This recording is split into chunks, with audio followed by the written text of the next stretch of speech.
কাউকে অসম্মান করতে গেলে শিক্ষার দরকার পড়ে না, কিন্তু কাউকে সম্মান দিতে গেলে শিক্ষার দরকার হয়। আর সেটা হলো বাবা মায়ের দেওয়া শিক্ষা। ছেড়ে যাওয়ার সিদ্ধান্তে যে অটল, তার কাছে নিঃস্বার্থ ভালোবাসাটাও একটা অভিনয়। যারা বেশি মিষ্টি মিষ্টি কথা বলে, পিছন থেকে ছুরিটা তারাই আগে মারে। প্রতিদিন অন্তত 1% হলেও নিজেকে উন্নত করবেন। বছর শেষে দেখবেন মোট 365% হয়েছে। যে কোনো সম্পর্কের পাসওয়ার্ড হচ্ছে বিশ্বাস।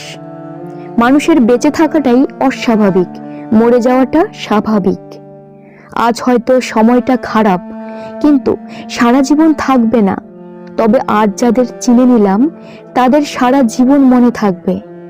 অতিরিক্ত আপন হতে যাবেন, দুঃখ ছাড়া কিছুই পাবেন না। ভগবান সবাইকে সবকিছু দেয় না।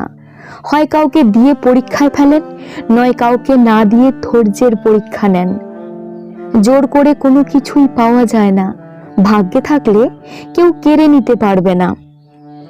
দেখতে সুন্দর অনেক পাওয়া যায়, কিন্তু যাদের মনটা সুন্দর তাদেরকে কেবল ভাগ্য করে পাওয়া যায়।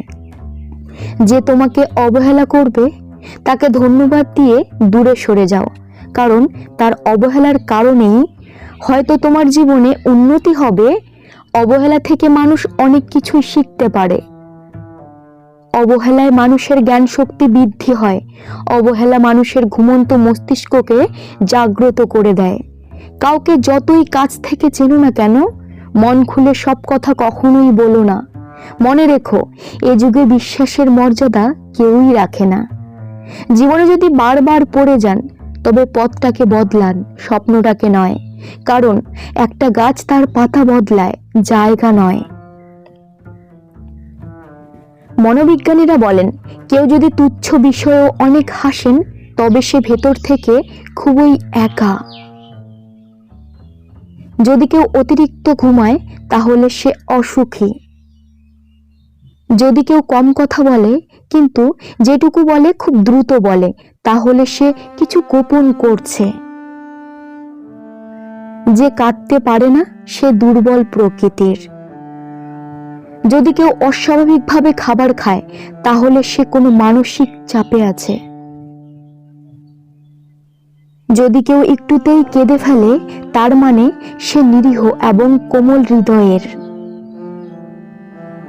যদি কেউ ছোটখাটো বিষয়ে রেগে যায়, তার মানে তার ভালোবাসার দরকার। কথা বলতে যতটুকু যোগ্যতা লাগে, নীরবতা অবলম্বন করার জন্য এর চেয়ে অনেক বেশি যোগ্যতা লাগে।